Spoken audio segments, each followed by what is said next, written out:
New year की रात जब पूरी दुनिया जश्न में डूबी होती है, कुछ जगहें ऐसी होती हैं जहां खुशियों की आवाज नहीं, बल्कि सन्नाटे की चीखें गूंजती हैं। ये कहानी है चार दोस्तों की, आरव, सिया, कबीर और नील की। 31 दिसंबर की शाम थी। ठंडी हवा चल रही थी। मोबाइल पर हर तरफ हैप्पी न्यू ईयर के मैसेज आ रहे थे। चारों दोस्तों ने तय किया कि इस बार वे न्यू ईयर शहर की भीड़ में नहीं, बल्कि एक पुराने हिल स्टेशन के पास बने रेंट हाउस में मनाने जाएंगे। जगह थोड़ी सुनसान थी, लेकिन यही तो मजा था। शांति, म्यूजिक, पार्टी और नए साल की शुरुआत। रात करीब 8 बजे वो लोग उस घर में पहुंचे। घर पुराना था, दीवारों पर हल्की सी नमी थी, खिड़कियां टूटी हुई थी और बाहर घना जंगल था। केयरटेकर ने चाबियां देते वक्त बस इतना कहा, रात में बाहर मत जाना और 12 बजे के बाद तो खिड़की बिल्कुल ही मत खोलना। सब हंस दिए। सिया ने मजाक में कहा, अंकल ये न्यू ईयर है, भूतों का फेस्टिवल नहीं है। केयरटेकर ने कुछ नहीं कहा, बस एक अजीब सी नजर डाली और वहां से चला गया। रात 11:30 बजे पार्टी शुरू हो चुकी थी। लाइट्स, म्यूजिक, हंसी, सब कुछ नॉर्मल लग रहा था। तभी अचानक घर की सारी लाइटें एक साथ बंद हो गई। नील ने मोबाइल की टॉर्च निकाली। अरे यार, बिजली चली गई लगता है। लेकिन उसी पर घर के अंदर किसी के चलने की आवाज आई।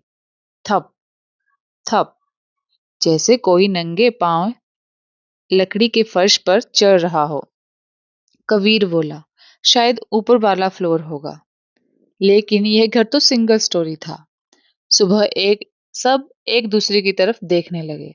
म्यूजिक बंद हो चुका था, बाहर हवा तेज चल रही थी। तभी दीवारों पर टंगी घड़ी ने अपने आप चलना शुरू कर दिया। घड़ी की सुई तेजी से घूम रही थी, समय जैसे भाग रहा हो। 11:59। आरव ने हंसने की कोशिश की, ओए टाइम मशीन है क्या? लेकिन तभी घड़ी रुक गई। पूरे घर में सन्नाटा छा गया और फिर 12 AM। न्यू ईयर शुरू होते ही बाहर से पटाखों की आवाजें आने लगी। लेकिन वहां सिर्फ एक ही आवाज थी, किसी के रोने की, धीमी टूटी हुई आवाज।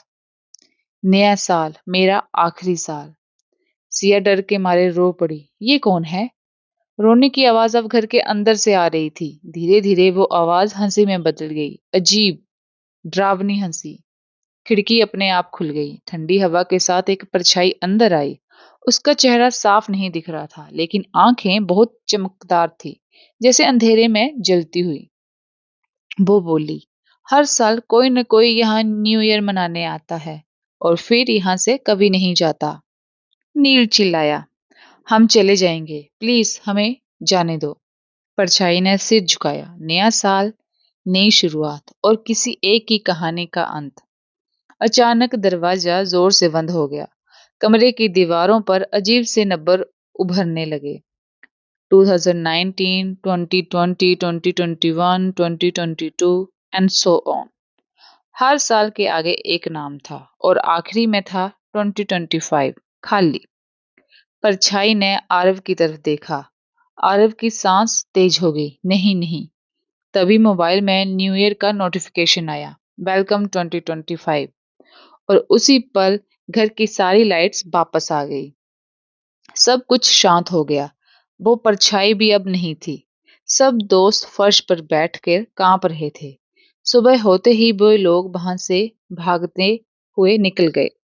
कुछ दिनों बाद खबर आई कि उस इलाके में एक पुराना रेंट हाउस है, जहां हर न्यू ईयर की रात को कोई ना कोई लापता हो जाता है।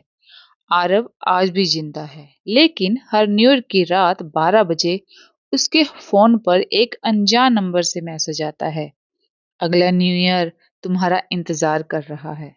और तभी घड़ी की आवाज गूंजती है, टिक टिक टिक। अगर आपको ये कहानी डरावनी लगी हो तो सोचिए, इस न्यू ईयर आप कहाँ हैं और आपके आसपास कौन है।